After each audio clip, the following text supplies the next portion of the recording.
ყოველდღიური აქციის ფარგლებში საქართველოს სხვადასხვა ქალაქში, თბილისში, გორსა და ბათუმში შეიკრიბნენ მოქალაქეები და პატივი მიაგეს დაღუპული ბავშვების ხსოვნას, მიიტანეს სანთლები, თოჯინები და ყვავილები.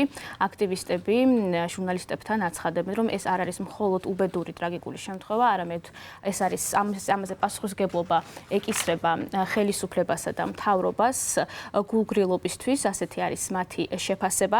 ასევე ამასთან დაკავშირებით ლაპარაკობს ახალგაზრდა იურისტთა ასოციაცია, არასამთავრობო ორგანიზაცია, რადგან მომხდარი ამბავი სახელმწიფო სტრუქტურების უმოქმედობას, სიცოცხლის უფლებასთან მიმართებით ვალდებულებების დარღვევას ადასტურებს, ასე ფიქრობს ახალგაზრდა იურისტთა ასოციაცია და განცხადებას ამის შესახებ აქვეყნებს Facebook-ზე, ოფიციალურ Facebook-ზე.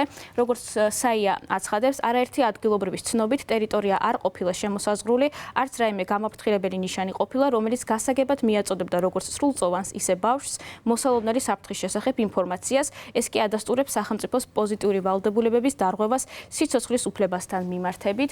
აქვეყნებს ახალგაზრდა იურისტთა ასოციაცია განცხადებას ამასთან დაკავშირებით, ასევე განცხადება გამოაქვეყნა სახალხო დამცველმა, სახალხო დამცველის აპარატმა Facebook-ზე და სახალხო დამცველიც ლაპარაკობს პასუხისმგებლობაზე. ეს ტრაგედია კიდევ ერთხელ მიუთითებს სახელმწიფოს ვალდებულებაზე პასუხისმგებლობით მოეკიდოს ურბანულ დაგეგმარებას, უზრუნველყოს საჯარო სივრცეების უსაფრთხოება და მათი მუდმივი მონიტორინგი, რათა თავიდან იქნას აცილებული მსგავსი ტრაგიკული შემთხვევები. სახალხო დამცველი კიდევ ერთხელ გამოხატავს მწუხარებას დაღუპულთა ოჯახების წინაშე და მოუწოდებს შესაბამის უწყებებს უზრუნველყოს სწრაფი და ობიექტური გამოძიება, რათა დადგინდეს პასუხისმგებელი პირები და მათ დაეკისროთ კანონით გათვალისწინებული პასუხისმგებლობა.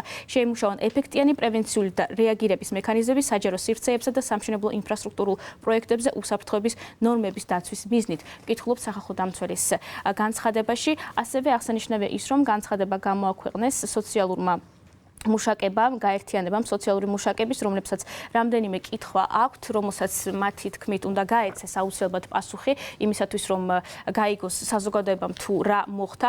პირველი კითხვა, რომელი უწყების სამსახური ახდენდა იდენტიფიცირებას და მუშაობდა ოცნების ქალაქში მცხოვრებ მოწყვლად მდგომარეობაში მყოფ ბავშვიან ოჯახებთან, რა ტიპის მომსახურება მიეწოდათ ოჯახებს, რათა ოჯახებს ჰქონოდათ უსაფრთხო საცხოვრებელი გარემო, რა ტიპის მომსახურება მიეწოდათ ოჯახებს, რათა დაკმაყოფილებული ყოფილიყო ბავშვების ბაზისური საჭიროებები, რა რესურსი ან გეგმა არსებობს მუნიციპალიტეტში მსგავსი კრიზისული სიტუაციების თავიდან ასარიდებლად და რა ღონისძიებები განახორციელა ბათუმის მუნიციპალურმა ინსპექციამ ქალაქში უსაფრთხო გარემოს უზრუნველსაყოფად.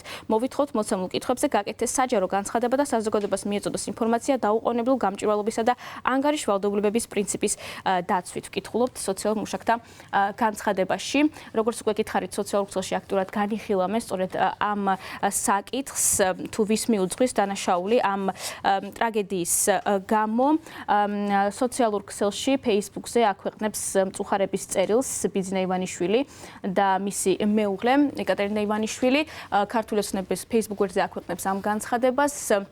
მთელი გულით ვუსამძიმრებს და გულსფრთხილად თანადგომას ვუცხადებთ უბედური შემთხვევის შედეგად დაღუპული პატარების ოჯახებს, ახლობლებს მთლიანად აჭარის რეგიონს და ამ დიდი ტრაგედიით შეძრულ ჩვენს საზოგადოებას. ვკითხულობთ ამ პოსტში, ასევე მამუკა მდინარაძეც ლაპარაკობს ამ ტრაგედიის შესახებ, თუმცა როგორც მამუკა მდინარაძე მიიჩნევს, პარალელურად წარმოუდგენ არაადამიანობას ვაწყდებით, ოღონდ პოლიტიკური ქულები დაიწერონ და ამ ტრაგედიაზე გეგმები განაახლონ, ყველაფერს კადრულობენ, მათ შორის ტყუილებსაც, რომ თითქოს ბავშვები ჯარს აგროვებდნენ, რომ თითქოს იქ მშენებლობის ადგილია, მშენებლობა მიმდინარეობდა, საძირკველისთვის ამოღებული თხრილი იყო და ასე შემდეგ.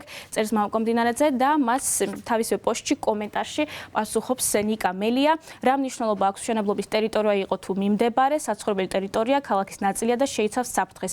შემთხვევითობა და კი არაა ტრაგედია, შემთხვევით შეიძლება გადარჩი ამ ქვეყანაში და ფიზიკური ზიანი არ მიიღო. პასუხობს ნიკა მელია მამუკა მდინარაძეს.